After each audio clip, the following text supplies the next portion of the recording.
Hola a todos, bienvenidos a Puentes al Liderazgo. Mi nombre es Ilse Rodríguez, soy mentora de líderes hace más de 7 años. Quiero acompañarte para que cruces el puente que te lleva a conectarte con tu potencial y que brilles como líder. Así que, comencemos.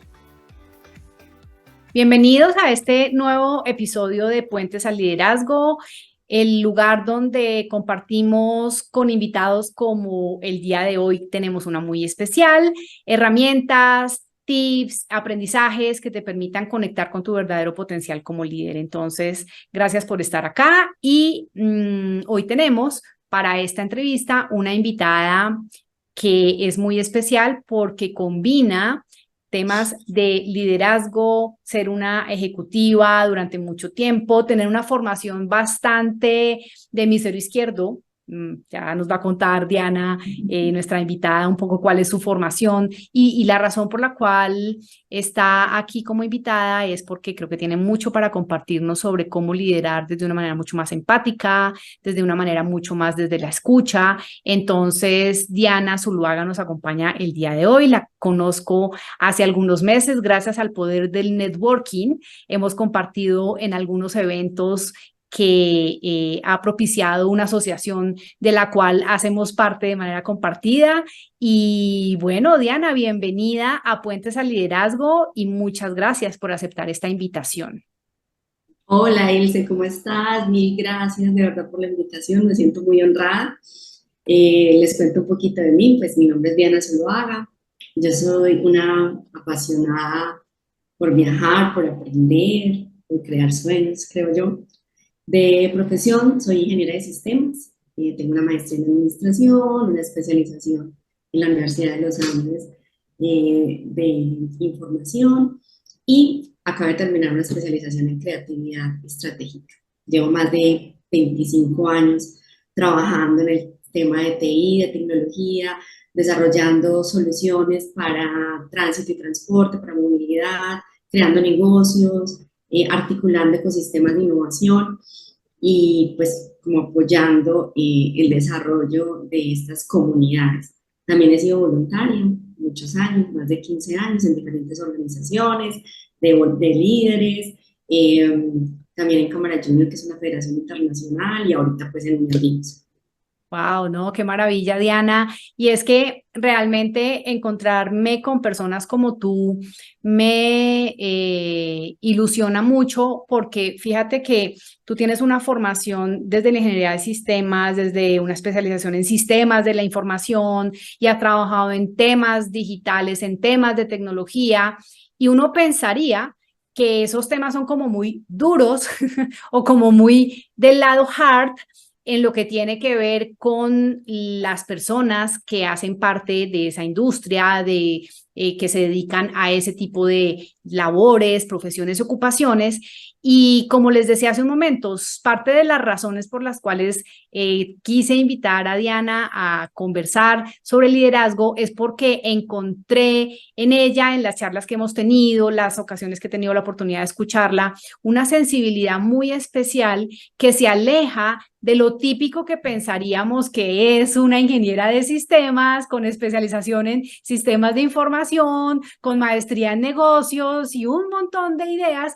que podríamos tener sobre cómo es una persona con una formación muy, llamémoslo así, de hemisferio izquierdo, muy racional, metódica, estructurada y demás, pero vamos a ver que Diana es una caja de sorpresas en lo que tiene que ver con su capacidad humana, de conexión, de escucha y de relacionamiento para generar negocios, relaciones significativas y demás, basada en quién es ella, por supuesto, y sus experiencias. Entonces, vamos a hablar precisamente de qué es escuchar para una ingeniera de sistemas que le ha dado como la vuelta a ese lado como tan estructurado y metódico del cerebro. Diana, cuéntanos, para ti, ¿qué es escuchar?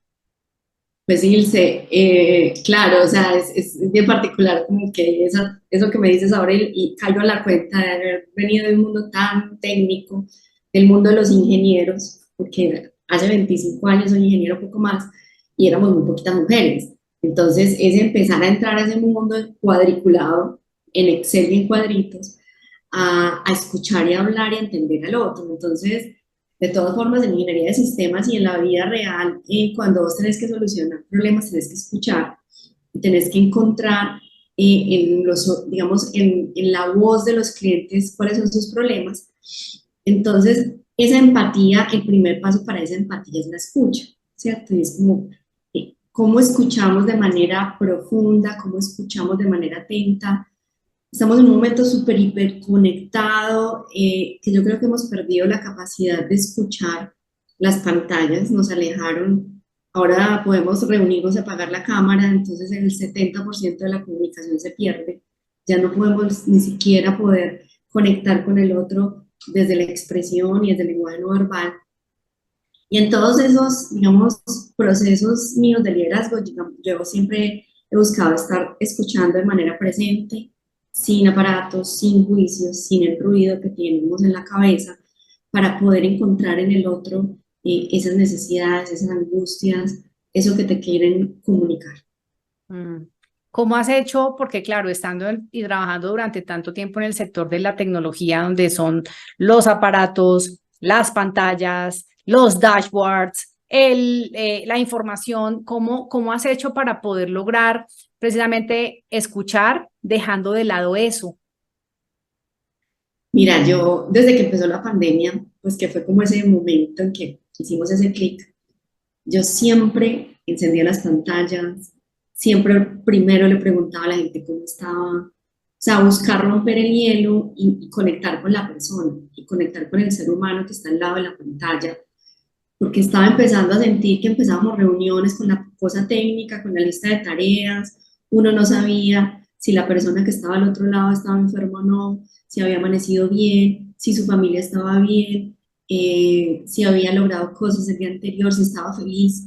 Entonces, yo me preocupé por preguntar, por escuchar, por ver en esos gestos y en esas formas de las personas cómo interpretar, cómo se sienten, qué les faltan. eh, y digamos que también busqué mucho también la presencialidad. Yo soy un amante de la presencialidad, no porque no considere que la virtualidad sea muy potente, sino que me gusta estar cerca del otro, abrazarlo, sentirlo cerca, esa energía cuando uno comparte con las personas no es lo mismo en las pantallas, desafortunadamente. Sí hemos creado mecanismos, pero no son los mismos. Entonces, esa conexión física para mí sigue siendo muy importante porque la energía se siente. Uno sabe cuando la gente llega bien, llega mal, cómo se expresa cuando tiene dificultades, cómo aprende uno a confiar. Me tocó empezar un trabajo en pandemia y me tocó empezar en pantallas y eso no es fácil porque conocer las personas, pues tenés que empezar a compartir para confiar. Y pues me tocó inclusive llegar a la organización donde empecé, así fuera sola, pero los que fueran llegando, irlos viendo, irlos conociendo, para poder crear una conexión, porque no creo que la autoridad se gane por un título, la autoridad se gana desde la confianza y desde el amor. Mm. Y yo logré, busqué crear esos lazos de confianza antes que cualquier otra cosa. ¿Y cómo recibían las otras personas esa apertura de tu parte para primero abrir tu cámara, mostrarte tú, siendo además, te entiendo, nueva en la organización? ¿Cómo percibías eso? Porque, claro, preferimos estar en otras cosas que estar atentos escuchando. El falso mito de ser multitarea es buenísimo, entonces hay mucha gente que tiene como esa idea y entonces estoy aquí, estoy allá. ¿Cómo percibías tú a las otras personas cuando tú las invitabas a estar ahí presentes para compartir, para conocerse, para escucharse? ¿Cómo recibías eso? ¿Había eco al comienzo, resistencia? Cuéntanos un poco tu experiencia. Pues mira, obviamente al principio la gente es resistente, pero yo creo que desde el ejemplo uno va logrando muchas cosas y es predicar con el ejemplo, es hacerlo presente, es estar pendiente de las cosas que la gente está diciendo, es buscar que la gente intervenga, preguntar, estar presente. Yo creo que estar presente es de esas necesidades que todos tenemos que tener y que cultivar, la presencia y el poder de la hora, porque uno no se gana pidiéndole a la gente que esté ahí cuando uno no está. la actitud. Yo creo que una característica de mi ser y es sonreír, pero me nace. Y esa sonrisa también corta muchas barreras. Entonces, logré cortar muchas barreras con eso. Pues no es lo mismo cuando vos ves a una persona al otro lado de la pantalla aburrida, haciendo feo, desarreglada, no sé qué. Entonces yo me preocupaba por estar bien, por estar lista, por llegar a tiempo, porque eso también fue algo que yo aprendí hace 1000 años y es estar a tiempo es respetar al otro, es Mm. decirte que no importas. Entonces eso lo fui haciendo un día a la vez, un día a la vez, con el ejemplo, con la continuidad. Entonces todos decían, Diana, ¿por qué no prende la cámara? Es que necesitamos que sonrías, que no, ¿dónde está Diana? Entonces esas cosas ya se volvieron costumbre y hasta me hacían stickers y todo, y ya hacían en la captura de la pantalla y me pusieron por ahí stickers. O sea, fue hasta divertido. Pero nada, uno con su esencia, yo creo que cuando lo hace con sinceridad, con honestidad, eso va fluyendo. Wow, qué bonito porque a veces las personas creen que no es posible, es decir, que si las personas son de determinada manera en esta organización, si aquí las cosas se han venido haciendo así, ¿para qué propongo yo? Y entonces no se arriesgan. Y yo creo que lo que nos acabas de compartir, a mí me llegó la sensación de que tú tomaste el riesgo, lo hiciste consistentemente porque tenías una intención tras ello, una intención Sí. positiva y al final como que fue calando en las otras personas, te vieron más que porque tú lo dijeras, te veían allí y entonces eso empezó a tener un efecto que incluso hasta se volvió motivo de stickers y de ya un tema más divertido que en últimas también genera como confianza, cercanía, empatía, que de eso también se trata el tema de liderar equipos. ¿Cuántos yo estaba leyendo cuando estábamos preparando esta conversación, Diana, que tú has tenido una vasta experiencia profesional, o sea, más de 25 años de experiencia laboral en los temas que nos acabas de compartir y que esa experiencia no solamente ha sido desde lo corporativo, sino también desde el voluntariado e incluso en temas interculturales con diferentes países, culturas, continentes. Entonces, ¿cuál crees tú que es el mayor reto de escuchar cuando luego de toda esa experiencia que has tenido, te relacionas con personas que son muy distintas? Porque me compartías que has trabajado y compartido con personas en África, en Canadá, en Japón, culturas absolutamente distintas. Y me imagino que allí pues hay retos asociados al comprender al otro, al escucharlo, y cuál ha sido como tu mayor aprendizaje al respecto con cada una de esas vivencias y culturas. Mira, sí, eso fue ha sido toda una experiencia de vida, cada uno de los lugares.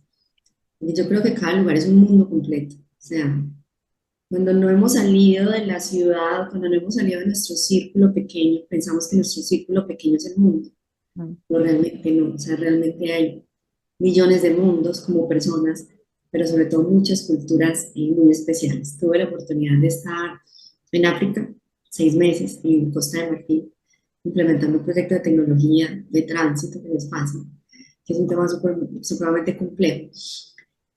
Y ahí me di cuenta que esa capacidad de escucha requiere mucha humildad, requiere soltar muchos juicios que nosotros tenemos de cómo son las cosas, de cómo se hacen bien las cosas, de qué es lo que está bien, bien hecho, bonito, organizado, porque es diferente la forma en que ellos expresan la creatividad y cómo expresan lo bonito. Allá es muy colorido, con unas cosas muy distintas, pero uno empieza a ver la belleza en tanta diversidad y no en los parámetros que nosotros tenemos de lo bonito, por ejemplo. Ujú.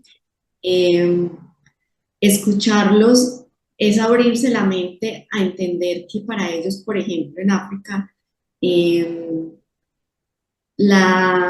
como ese nivel de jerarquías y de tribus, ese honrar su tribu, ese honrar su jerarquía es muy importante. Entonces vos pasabas, hoy me pasó que fui a reuniones con el gobierno, eran reuniones de 15 personas y duraban 8 horas, porque todos tenían que hablar, a todos había que escucharlos y todo el mundo los escuchaba, porque todos para cada persona, cada persona tenía un valor especial para los demás, por su jerarquía, por su rol, por su etcétera.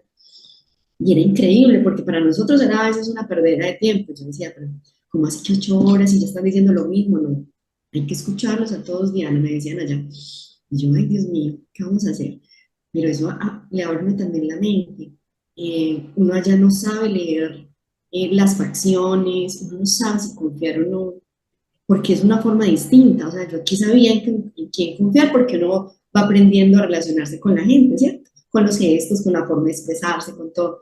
Allá es muy distinto. Entonces uno allá tiene que empezar digamos, a integrar un montón de variables de cómo la gente se comporta contigo para poder definir qué es confiable y qué no. Wow. Y aprender a ser humilde, porque lo que uno considera que es la verdad puede que para ellos no. Yo, por ejemplo, tenía, no sé, un equipo directivo a cargo, yo era la líder, y ese equipo directivo también tenía pues a otras personas y otros profesionales. Yo no me podía brincar esos niveles de jerarquía para hablar con las personas porque para ellos era irrespeto, cosa que aquí no pasa. Aquí nosotros somos muy abiertos, muy transparentes, hablamos todos con todos. Eso ya es una falta de respeto. Entonces, así se fueron dando muchas cosas y fui aprendiendo también a tener humildad, a entender que no tenía que pasar por encima de nadie para que me escucharan, a decir y repetir las cosas muchas veces, aunque para mí eso fuera impaciente, pero tenía que hacerlo. Allá muchas personas no hacen más de lo que les toca, no como nosotros que hacemos muchas cosas a tiempo. Entonces, entender que en su cerebro está su rol, su pedacito, su forma de hacer las cosas y no esa disponibilidad que nosotros tenemos. Y no quiere decir que no quieran trabajar, están comprometidos con hacerlo, pero es la manera en que ellos hacen las cosas. Ujú. Entonces, eso costó un poquito, pero digamos, cuando uno es abierto y cuando uno no quiere entrar en resistencia y quiere escuchar, pues todo eso se va aprendiendo. En Canadá también me pareció muy particular, otra vez, obviamente, un nivel de desarrollo diferente, un nivel de cultura distinto, unas personas muy estructuradas, pero también muy precisas, no hacían más de lo que les correspondía y querían decir y explicar muy bien lo que querían entregar o hacer. Ajá. No por nosotros que a veces vendemos, siempre decimos un poquito más y somos más culebreros, ¿no? Ellos son súper precisos y entonces ya no sé qué entiende con esto y entonces venga yo le pregunto al jefe porque por respeto le tengo que explicar qué es lo que estamos haciendo y entonces espere, revise, o sea, un montón de protocolos en la forma de hacer las cosas y de comunicarnos que también hay que entender porque es su manera de respetar y de comunicarse y de apreciar al otro. Ujú. Aquí es más informal. Entonces, en todo eso aprendí muchísimo. En mi ejercicio como voluntaria tuve la oportunidad de estar en Japón. Eso fue una experiencia maravillosa. Y allá es la precisión, el orden, todo pasa cuando tiene que pasar. Me pasó algo muy especial y es que estábamos con unos amigos, estábamos no sé, en el hotel donde nos íbamos a reunir, había una fiesta ritual a las 7 de la noche y yo tenía una compañerita de apartamento, japonesita, y no nos hablábamos no nos entendíamos porque ellos no hablan tanto inglés y entonces con un traductor. Y la fiesta era a las 7 de la noche y yo nosotros llegamos a las 8 pues como pasa normalmente. Sí, sí, muy a los latinos, o sea, pues sí, La eso no fiesta pasa empieza nada. y vaya todos nos llegamos a las 8. Nada, faltando como 5 minutos para las 7, mi compañerita desesperada tocándome la puerta, que es que teníamos que ir, que era a las 7 la fiesta. Y yo, bueno, salí rapidísimo, llegamos a las 7 y todos estaban ahí esperando a que se abrieran las puertas. Es decir, es respetuoso que una cosa que va a ser a las 7 sea a las 7 y que todos estemos ahí. Entonces, pues digamos que esa interculturalidad me ha dado mucha visión de respetar también las diferentes formas de pensar de la gente. Wow, yo te escuchaba ahora todas las experiencias y de la de África me generaba como una curiosidad y es, tú dijiste que te costó, ¿qué fue lo que más te costó de entender esta diferencia en los temas jerárquicos, en eso de tener que tener reuniones de 8 horas porque todos tienen algo que decir y a todos hay que escucharlos? ¿Qué fue lo que más te costó de toda esa vivencia de trabajar con personas en Costa de Marfil? Fue un cambio de vida. porque era un cambio de chip completo. Eh, la velocidad con que hacíamos las cosas era muy distinta. Aquí todo es más fácil, lo encontramos más rápido, uno da instrucciones y se hace. Allá no. Entonces, tenía que calmar mi ansiedad en hacer las cosas al momento en que yo quería que se hicieran, a esperar los ritmos del otro. Tener paciencia para esperar ritmos de otras personas. Mm. Yo era joven, mujer, menor, blanca. Entonces iba a gerenciar un grupo de personas que eran directivos en donde estaban, pues en otras compañías que estaban antes, y en su rango eran altos ejecutivos. Entonces lograr que ganarme su confianza y ganarme un nivel de autoridad donde pudieran compartir conmigo y trabajar de equipo, pues digamos de la mano, fue muy difícil, o sea, fue escucharlos, fue tomar en cuenta lo que ellos pensaban, fue también desahogarme con Medellín muchas veces porque sentía que no iba a ser capaz, fue también buscar cómo asentar mi ser, mis emociones, tranquilizarme para no dejarme afectar por algunas restricciones que ponían en el camino, que puede que no sean intencionales contra mí, sino que eran su forma de trabajar, su forma de ver la mujer y cómo había mucho machismo hace 10 años, creo que todavía lo hay. En algunos momentos sentía esclavismo con otras personas, de ellos mismos, con ellos mismos. Y eso cuesta, porque es que uno no siente y no sabe que eso todavía puede ser posible. Mm. Entonces, bueno, fue mucha aceptación, fue mucha humildad y mucha aceptación y para entender que los ritmos de nosotros no son los ritmos de otras personas.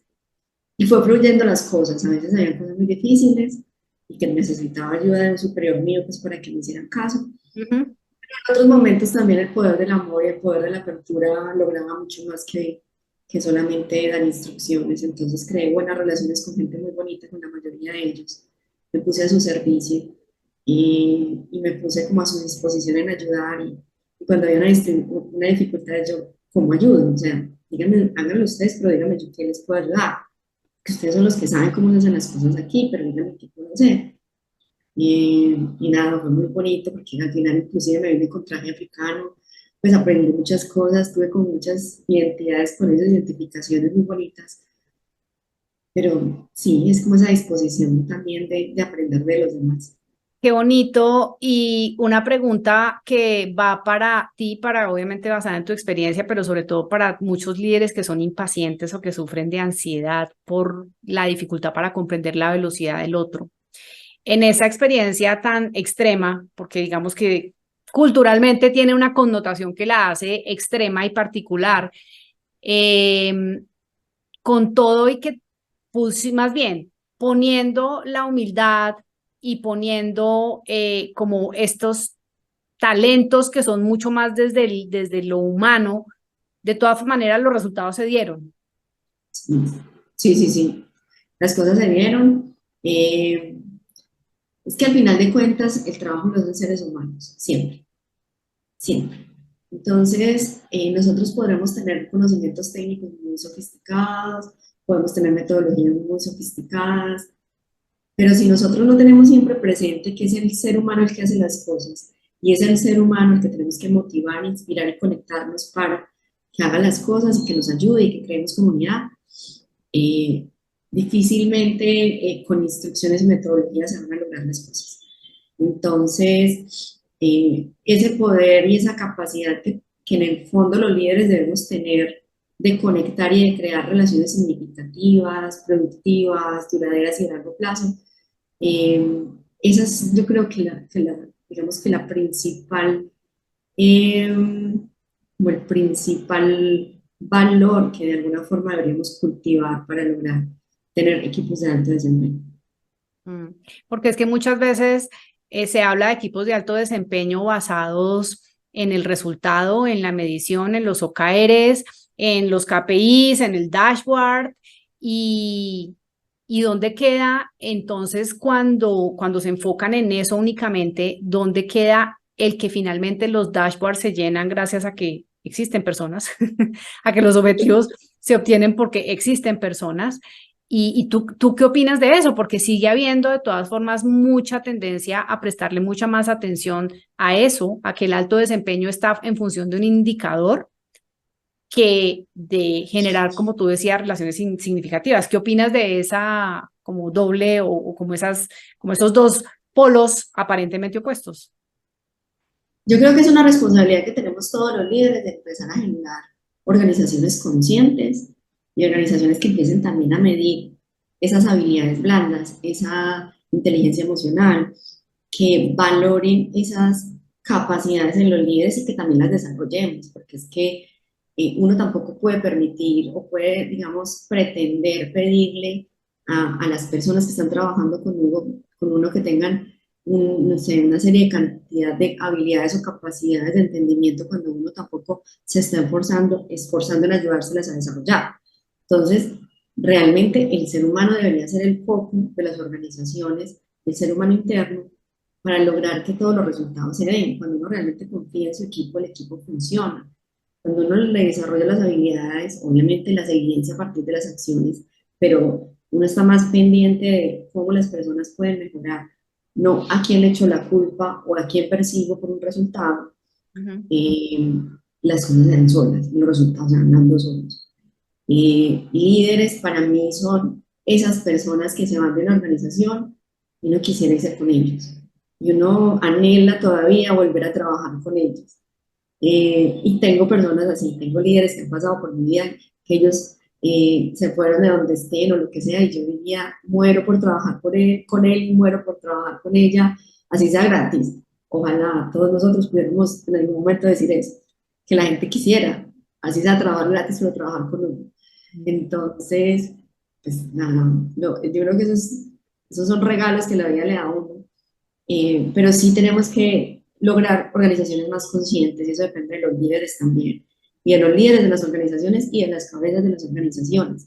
Si nosotros no ponemos en esa misma escala valorar cómo la gente está creando relaciones, cómo estamos valorando la cultura, qué cultura estamos creando, qué capacidades de transformación estamos creando en las culturas, si no lo valoramos y no lo ponemos medible también, eso tampoco se va a desarrollar, porque la gente no va a desarrollar lo que no le mide. Entonces también hay que medir eso. También hay que pedirle a la gente que busquemos alternativas si las hay, para empezar a crear esa comunidad y esas habilidades y medirlas, porque eso también se puede hacer.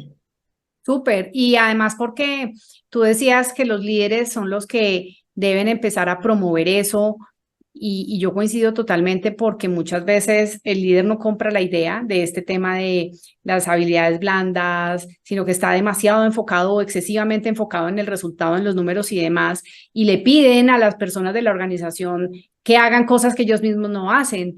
¿Tú has vivido situaciones así, Diana? Y si así fuera, ¿cómo las has manejado? Porque tú eres una líder bastante humana, pero a veces en las organizaciones se ven esas disonancias. ¿Cómo lo has manejado si lo has vivido, si lo has presenciado? Lo he vivido y hay algo pues que es normal que uno tiene que vivir en los roles en los que tenga, y es que uno tiene que gerenciar las personas que tiene que gerenciarse a sí mismo y tiene que gerenciar a sus jefes. Entonces hay que buscar a veces liderar al jefe. También depende mucho de la relación de confianza que uno construye y también de hasta dónde le permitan a uno llegar, porque pues yo siempre he sido muy respetuosa de los niveles de autoridad y hasta dónde me han dejado, pero sí he buscado mucho acompañar a mis jefes, he buscado mucho ser esa persona que además de ser la segunda de soporte, es la persona que los escucha y que también les da retroalimentación positiva y los meto, o sea, como que los involucro en cosas, en actividades, entonces venga, hagamos esto y reunámonos con la gente y venga, hable usted y diga tal cosa, porque la gente los tiene que ver y tienen que ser inspiración para las personas y ellos no pueden hablar de qué tanto le importa a la gente y entonces no aparecen nunca en una fiesta de diciembre o no van a la fiesta de los cumpleaños o no le dicen a alguien feliz día, feliz cumpleaños. Yo a veces me preocupo de ellos, jefe, ¿está cumpliendo años esta persona? Pues no sé decir jefe tal cosa. Pues porque es que esa humanidad no puede perder. Y entonces el jefe muchas veces pasa por el lado de uno el día de cumpleaños y ni siquiera le dice feliz cumpleaños. Eso no tiene sentido. Y son pequeños detalles del día a día, o sea, de lo que realmente hace la vida, que son los detalles que se les pierden. Y yo, no, hay que hacer cosas que la gente sienta que de verdad les importa. Mandemos una tarjeta. Bueno, detalles, pero en los detalles yo creo que se generan las relaciones y digamos los grandes equipos. Acabas de decir una expresión que a mí me acaba de como conectar muchas cosas y es, hay también que gerenciar al jefe. Y muchas personas ni siquiera lo consideran como una posibilidad por lo que sea. ¿Cuál es el beneficio desde tu experiencia de gerenciar a tu jefe o a tus jefes en las experiencias que has Cuando tenido? dejan, Cuando dejan. dejan, porque es que a veces que no dejan y hay nada que hacer. No, crean relaciones muy bonitas. Yo creo que siempre es un aprendizaje. Eh, si uno tiene un líder y admira a ese líder y lo respeta, gerenciarlo es también ayudarlo a crecer. Y a veces la gerencia y el liderazgo de las compañías es una posición de soledad y es la soledad del poder. Y eso es muy duro. Es muy duro cuando uno está, a mí me tocó ser gerente de una compañía un año, tenía un muy buen equipo que estaba muy pendiente de mí, pero yo de ahí para arriba no podía decirle nada a nadie, era la junta directiva y uno la junta directiva es dar cifras y hay muchas decisiones que toca tomar en soledad, sin saber si están bien o no, pero cuando mi equipo, que eran a los que yo debía liderar, sentían que yo no podía o yo les decía que no podía, ahí estaban dándome la mano y diciéndome cuenta con nosotros, que nosotros también podemos ayudar a tomar esas decisiones. En algunos momentos no les podía contar, en muchos momentos sí, pero esa soledad del poder es muy dura, entonces hay que entender también que muchas veces el jefe no es una persona tan lejana que porque quiere, sino porque realmente a veces tiene unas responsabilidades que no son fáciles y que a veces no puede contarle a todo el mundo, pero si uno está ahí, está presente y le da esa posibilidad de ser vulnerable, pues bueno, se van creando relaciones muy bonitas y relaciones a largo plazo, pero Y eso tú, también requiere apertura de uno. apertura de uno, porque tú dijiste algo y qué pena que te interrumpí, porque es que dijiste, hay que escuchar al jefe también. Y muchas veces como subalternos o como coequiperos, como que no creemos que eso nos corresponda, o sea, el poder ir a escuchar a una persona que está en un nivel jerárquico más alto, eh, cómo la escucha al jefe puede ayudar a gerenciar al jefe cuando deja. Mira, y es que, por ejemplo, a mí siempre me pasó que tuve muchos jefes muy brillantes, muy inteligentes, pues yo también lo soy, no me voy a decir que no, pero ellos pensaban ideas muy locas y no sabían cómo aterrizar. Decían, Diana, hagamos esto, pero yo no sé cómo hacer eso, porque yo no tengo idea de eso, cómo volverlo material en la vida real. Y a veces yo me volví la traductora de los jefes, literal. O sea, los jefes iban a reuniones con otras personas y después iban a mi escritorio las personas y decían, Diana, ¿qué vamos a hacer? Dijo esto y esto, pero no entendimos. Y yo, esto, y es esto y esto, ¿cómo se lo dijo? ¿Qué le dijo? No, esto quiere decir esto. A veces los líderes, cuando tienen esa capacidad de crear negocios, de crear empresas, tienen un nivel de pensamiento tan elevado que se les olvida aterrizarlo a la vida real de las personas y que se les olvida decírselos en las palabras que la gente entiende. Y solamente escuchando, entendiendo, también teniendo, no sé, una capacidad profunda de interpretar al otro, se logra también esa traducción a la vida real, porque era muy difícil, a veces salían de unas reuniones larguísimas, la gente supremamente confundida. Muchas veces me metían en las reuniones y decían, a ya usted, pero es que usted es la única que le puede entender. Entonces yo decía, ¿qué tan duro eso de nosotros como líderes llegar a posiciones donde no todo el mundo nos entienda? Mm. Pasa, pero cada vez son más conscientes los líderes de que tenemos que llegar a vocabularios, a formas de expresar las cosas que la gente de verdad pueda ir y materializar. Ujú, claro. Y es- Y es que muchas veces lo que ocurre es que esas personas que están acompañando a ese líder que es brillante, que tiene un nivel como más avanzado de pensamiento, se frustran. Se frustran porque dicen, es esta mujer o este hombre van a una velocidad que yo no puedo y por qué tiene que ser así y véalo tan intenso y empiezan son los juicios. Cuando uno se aproxima desde los juicios a esas personas que además de la soledad del liderazgo tienen esta capacidad mental que de pronto no es, digamos, es distinta a la de las personas que están ejecutando y demás, cuando no se tiene esa capacidad de escucha, ¿qué pasa? Cuando, como en tu caso, tú estabas no del líder, digamos, en la cabeza jerárquica, sino debajo de ese líder. Cuando no se escucha y más bien se juzga a ese líder, ¿qué pasa conmigo si estoy en ese plan? Es muy difícil porque se crean barreras y sobre todo se crean distancias. O Mm. sea, se alejan las personas de una forma tal que pueden crear rompimientos que no tienen solución y eso es muy complejo. Eh, Cada vez las nuevas generaciones son más valientes y yo lo admiro mucho. Yo no me considero vieja, pero tengo 45 años, pues, y he compartido ya con personas mucho más jóvenes en el trabajo, la nueva generación de los 25 a los 35, que me parece genial y sobre todo muy enriquecedora y de la cual estoy aprendiendo mucho. Tienen esa vivacidad y esa capacidad de decir las cosas sin miedo, de enfrentarse a los gerentes sin pena. Obviamente a veces hay que saber decir las cosas y no es que estoy diciendo, sino como lo estoy diciendo.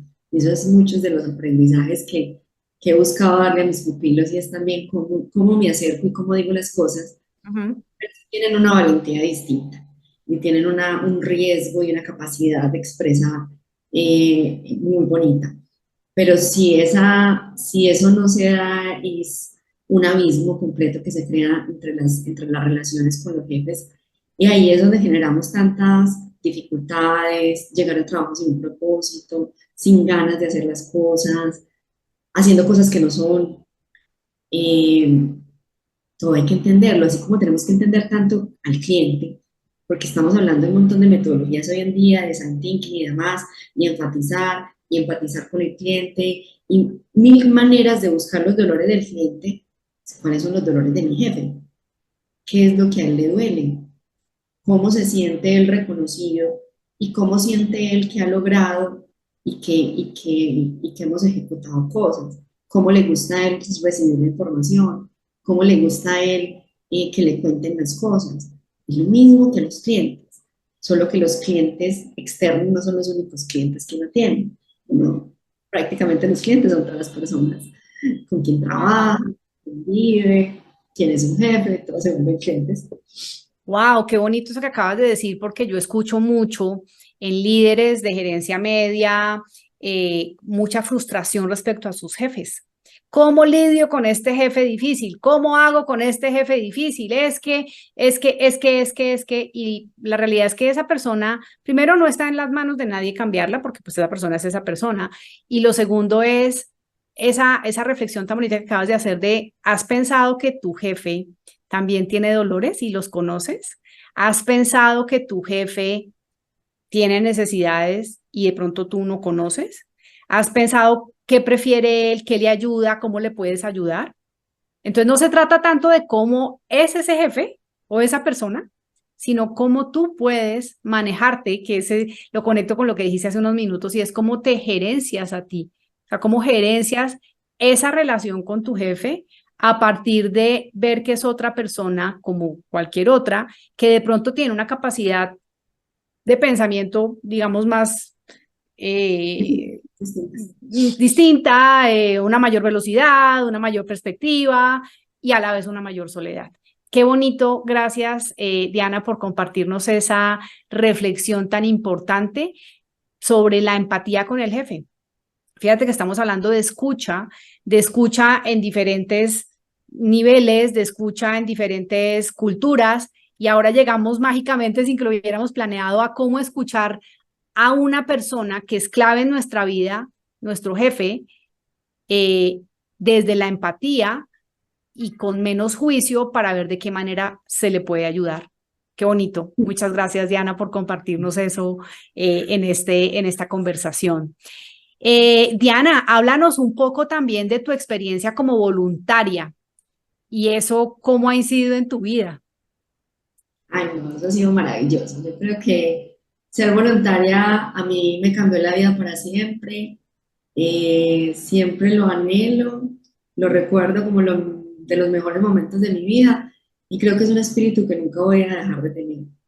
Empecé muy chiquita, como a los 20 años, haciendo muchas cosas, pero ese proceso de estar en organizaciones voluntarias, cuando todavía estabas estudiando o apenas empezando en un mundo profesional, entonces tú en un mundo profesional estabas buscando aprender unas habilidades técnicas, aprendiendo de un producto o un servicio y aprendiendo de un rol y de unas relaciones jerárquicas determinadas por tu puesto y por tu contrato laboral.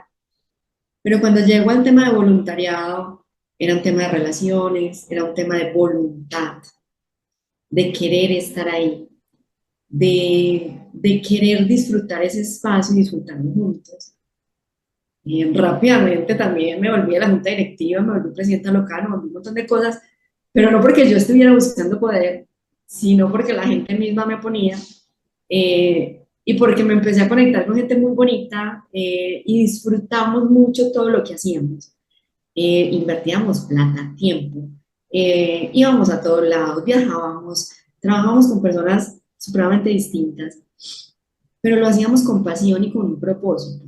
Entonces, inclusive cuando yo fui presidenta de la organización local, teníamos un lema muy bonito que es pasión al actuar, me acuerdo muy bien.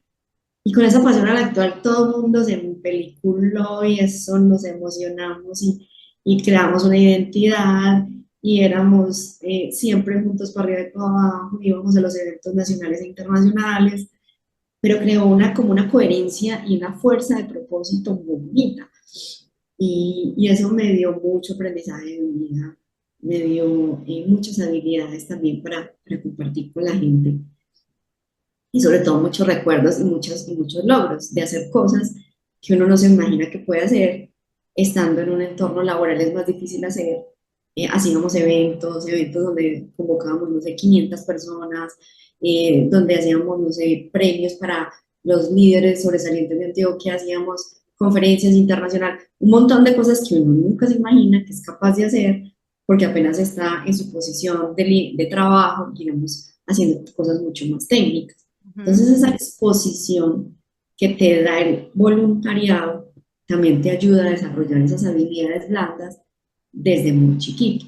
Y ojalá uno a los hijos, los que tengan hijos, pudieran involucrarlos en cosas voluntarias que hagan por pasión para que entiendan lo que es hacer las cosas con propósito. Que a veces eso se nos olvida en el lugar de trabajo y podemos pasar muchos años trabajando para otros sin un propósito y sin una pasión por lo que estamos haciendo. Se nos pueden sentir a veces como buenos perdidos. Yo siempre he trabajado con mucho amor y mucho propósito con lo que hago y cada vez más he encontrado mi propósito personal y he visto que de alguna forma siempre lo he vivido, lo que pasa es que no lo había hecho evidente. Eh, pero eso es bonito porque simplemente cuando lo trabajas y cuando haces las cosas y las haces feliz, estás viviendo tu propósito. Qué bonito, qué bonito. ¿Cuál dirías que es tu propósito, Diana?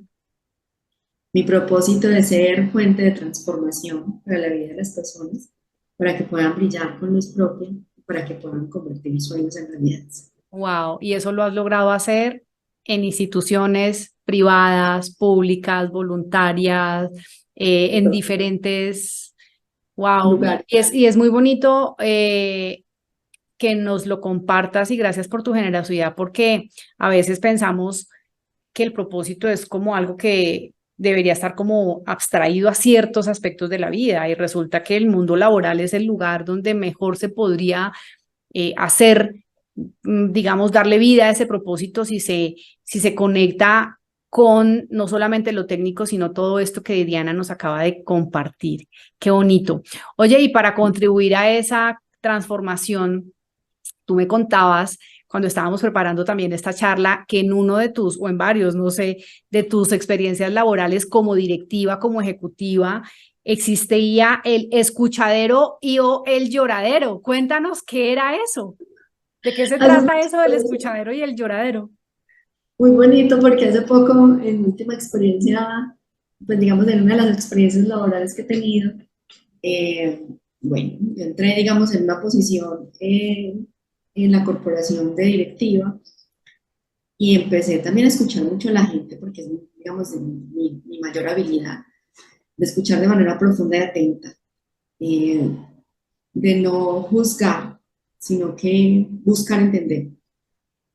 Y eso se volvió una bola, entonces como yo tenía mi oficina y estaba siempre abierta, la gente llegaba, se sentaba, me contaba cosas, me preguntaba, o sea, no necesariamente directamente relacionadas con mi rol o con mis trabajos, con mis actividades del día a día, pero sí con mi ser. Entonces ya todo el mundo decía, bueno, mira, ¿qué vamos a hacer ahora con el escuchadero?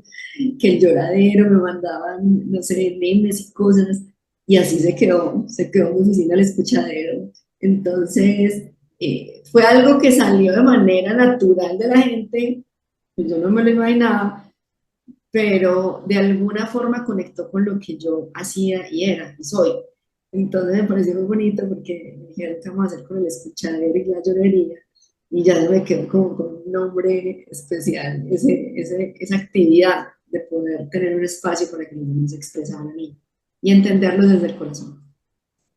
¿Y eso qué efectos tenía para, pongámonos en hard, la productividad, el compromiso? O sea, ¿qué efectos tenía eso? Y yo creo que fue bonito, yo creo que fue importante. Obviamente, cada persona con la que interactúe sabrá qué tanto pudo aportar en su vida, eh, pero sí permitía destrabar, entender, conectar. Eh, a veces uno solamente necesita que lo escuche y a veces uno solamente necesita que alguien esté ahí, sin que le pregunten, sin que le resuelvan, sin que lo juzguen. Y a veces cada vez nos hace más falta eso, tener personas que realmente escuchen de manera profunda y presente. Porque a veces uno siente que la gente ni lo escucha, ni lo mira, están pendientes del celular, o están haciendo otra cosa en el computador, o están escuchándote para contestarte, o están escuchándote para decirte otra cosa más importante, más play. Ujú. No, pues eso no es la esencia de la vida. Entonces sí conecté con muchas personas, sí logré destrabar algunas otras. Incluso en la corporación me decían que yo era la gestión humana de la gestión humana. Entonces, Ok. la gestión humana, yo era la gestión humana de ella. Entonces, se volvía bonito, pero natural. Eh, y ahí cada vez más, digamos, reforcé que mi propósito está en transformar y estar acompañando a otros, de la forma que sea, no tiene que ser una forma específica, Ujú. pero sí poder poner al servicio de los demás ese don. Qué bonito porque fíjate que este episodio ha tenido que ver sobre el poder de la escucha, el poder de la escucha intercultural, interrelacional para gestionar o gerenciar al jefe. Entonces, Diana, para ti, ¿cuál ha sido el mayor aprendizaje de aplicar todos estos matices de la escucha? ¿Cuál es ahí, qué es lo que más te ha dejado eso a ti como persona y como profesional? Aplicar el poder de la escucha. A mí me ha dado tranquilidad, me ha dado paz espiritual eso. Me ha permitido estar presente y tener una paz sostenida a lo largo de mi vida, porque conecto con las personas y entiendo, y el entender te evita juicios y te evita adelantarte a un futuro que no está y culparte por un pasado que ya se fue. Entonces, eso me ha dado mucha tranquilidad, me ha dado mucha conexión, me ha regalado conexiones reales, verdaderas, personas que aunque se vayan de un rol laboral quedan en mi vida y quedo en sus vidas de manera importante y profunda. Y eso a uno no se lo paga nadie, a uno no le queda en una organización nada más que las relaciones que construye. A uno no le queda un título, los proyectos van y vienen, las empresas siguen sin uno, eso no pasa nada. Pero la gente con la que tú de verdad compartiste un momento de vida importante, que te escuchó en un momento importante de tu vida, que compartió contigo y te ayudó a crecer, esas son las personas que se quedan en tu vida y que van a estar de alguna forma creando como ese círculo de cuidado y de protección en la vida. Entonces, el poder de la escucha me ha dejado eso, me ha dejado Wow, mucho. wow. Yo te escuchaba y a mí el corazón se me estaba expandiendo porque al escuchar estos aprendizajes que nos estás compartiendo, lo que me llega es que sí es posible y es real hablar de escucha, de empatía, de presencia, de transformar, ayudar a las personas, el propósito de liderar, el para qué estamos en una organización. Y la razón por la cual me resuena es porque de estos temas es de los que yo hablo continuamente en mis formaciones y en este podcast. Y tú, acá, y esta parte no la teníamos planeada, has dado un testimonio de que sí es posible, de que sí es verdad vivir el liderazgo desde ese lugar y ser exitosa, porque Diana es una mujer que es exitosa en su carrera profesional, ha tenido unos roles importantísimos en temas de liderazgo, en temas de innovación, en temas de emprendimiento, entonces sí es posible. Entonces, Diana, gracias por materializar y por darle vida a lo que yo estoy convencida que es así, porque lo vivo, porque lo comparto con las personas en los diferentes espacios en donde puedo hablar de liderazgo y de ese nuevo liderazgo del cual estamos hablando hoy acá, pero tú en particular, con toda tu generosidad que has puesto acá, has sido una prueba viviente de que es posible y de que es así. Entonces, de verdad, Diana, muchas gracias por eso. Y si las personas quieren seguir en contacto contigo o si quieren aprender, vamos por partes primero, si quieren, digamos, tener un recurso adicional donde puedan aprender sobre estos temas de los que tú nos has contado tu experiencia, ¿qué le recomendarías? No sé, un libro, un documental, una película, algo para que vean que hay otras fuentes de información para aplicar lo que tú nos has compartido hoy. ¿Qué nos dirías? Yo creo que en este camino hay mucho para aprender y mucho para conocer. Mm, Eh, Muchos libros han cambiado, digamos que han transformado mucho mi vida. El de la inteligencia emocional de Goleman es maravilloso siempre. ujú. Eh, Hay varios podcasts también de autores que hoy en día están hablando de temas profundos de liderazgo y del ser. Jorge Carvajal en Un alma me parece maravilloso. María Rojas Estapé también me parece una psicóloga demasiado buena. Creo que son unos dos buenos recursos, tres buenos recursos chéveres. Súper, súper. Y si las personas quisieran entrar en contacto contigo, saber un poco más de ti, de qué haces, donde compartes algo sobre ti, sobre quién eres, ¿dónde podrían encontrarte? ¿Cómo pueden encontrarte, Diana? Estoy en LinkedIn, Diana Cecilia Zuluaga. También el mismo es en Instagram. Nada, que me quiera seguir, bienvenido y qué rico poder compartir con la gente que quiere. Súper, súper. Muchísimas gracias, Diana, de verdad, por tu generosidad, por aceptar esta invitación a hablar sobre liderazgo real en este podcast, no porque no haya sido real antes, sino porque hemos tenido una invitada acá que nos ha hablado no solamente desde la teoría, sino desde cómo lo ha vivido y creo que puede llegar a ser una fuente de altísima inspiración para toda esta audiencia y estas personas que van a ver este video, que lo están viendo y a todos quienes han estado atentos a esta charla, a escuchar a Diana. Muchas gracias por estar acá, muchas gracias por llegar hasta esta parte del episodio y los espero en el siguiente. Hasta pronto. Chao, Gracias. Diana, muchas gracias. Gracias. Muchas gracias por escuchar mi podcast y permitirme acompañarte en este tiempo que has destinado para tu crecimiento personal y profesional. Espero de corazón que te sirva para que seas el protagonista de tu propio liderazgo disfrutando del camino. Te invito a conocer y a usar el liderómetro, un test para identificar en qué aspectos poner el foco a fin de potenciar tu liderazgo. Lo encuentras en ilcerodriguez.com/liderómetro. Te espero en el siguiente episodio.